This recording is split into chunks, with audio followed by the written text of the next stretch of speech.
Berlin. On December 19, 2016, at around 8 p.m., the Islamist terrorist Anis Amri committed a terrible attack on the Christmas market at Breitscheidplatz near the Kaiser Wilhelm Memorial Church. He drove a truck loaded with 25 tons of construction steel into a crowd of people. The terrorist attack resulted in the death of 13 people. At least 67 other market visitors were injured, some severely. This is the fictional story of little Eva.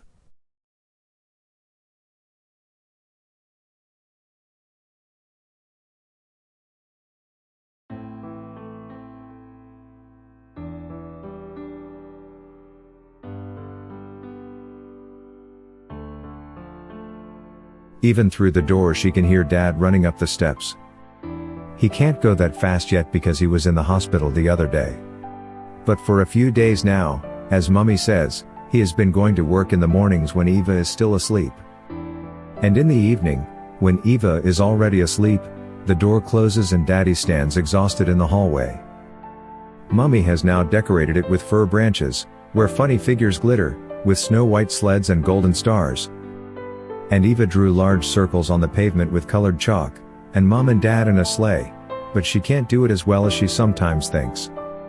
Sometimes Eva stands at the window and looks at the sky. She blinks into the night with her big blue eyes and whispers softly, "You know what I want? Maybe you can bring me a little brother for Christmas, yes?" Then she cleverly closes the window again and climbs down from the windowsill and runs back to her bed. And she still made it.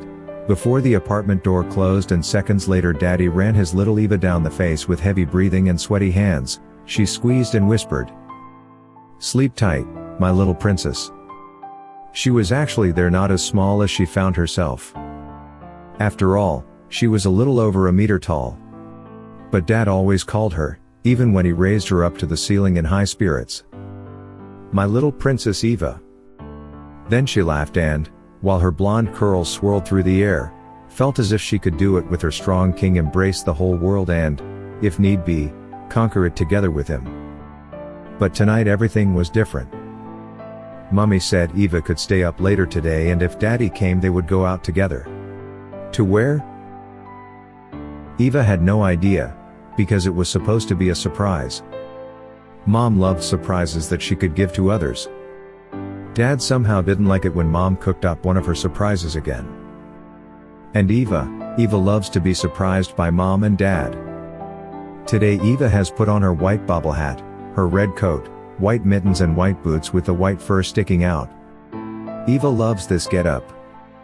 This makes her feel like a real princess that Dad likes. But Dad is not doing well today. He is very unsteady on his feet and Mom says, "You don't look good at all. You know what, we'll just stay here and get you back on your feet. Isn't that right, Eva?"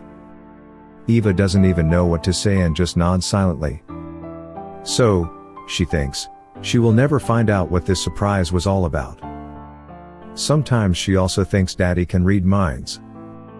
He just smiles tormented, says, "No, come on, my girls, let's go for a surprise," and disappears into the living room. Mom and Eva stand undecided in the hallway for a while. Mom calls out in the direction of the living room, "We'll go now, then. Everything okay?" "Yeah, everything okay. Just go. I'll close my eyes a bit. Have fun, you too." With a cheerful bye, Dad. Eva is already on the landing and runs down the stairs. Just up the street and the second left and the third right. Mom is the queen of surprises. Eva's big blue eyes are getting bigger and bigger, because a friendly Santa Claus opens up in front of her and beckons her to fairyland with an oversized handbell. It smells like almonds, like candied apples and waffles. Colorful lights shine. Christmas music is coming from somewhere. People run back and forth excitedly. Blue lights mix with the colorful and sirens with the Christmas music. It is said that someone flattened the cotton candy stand with a brutal roar. "Oh, you happy one," is intoned from the loudspeakers, almost encroachingly. Bright headlights. Hearse. A white bobble hat on bloody asphalt. Dad is awake again. He hasn't turned on the television and the radio is mute. In the lightless living room, where he stands by the window and nervously drums 2 fingers on the frame, a little princess whirls around while the rain blurs a painting on the pavement.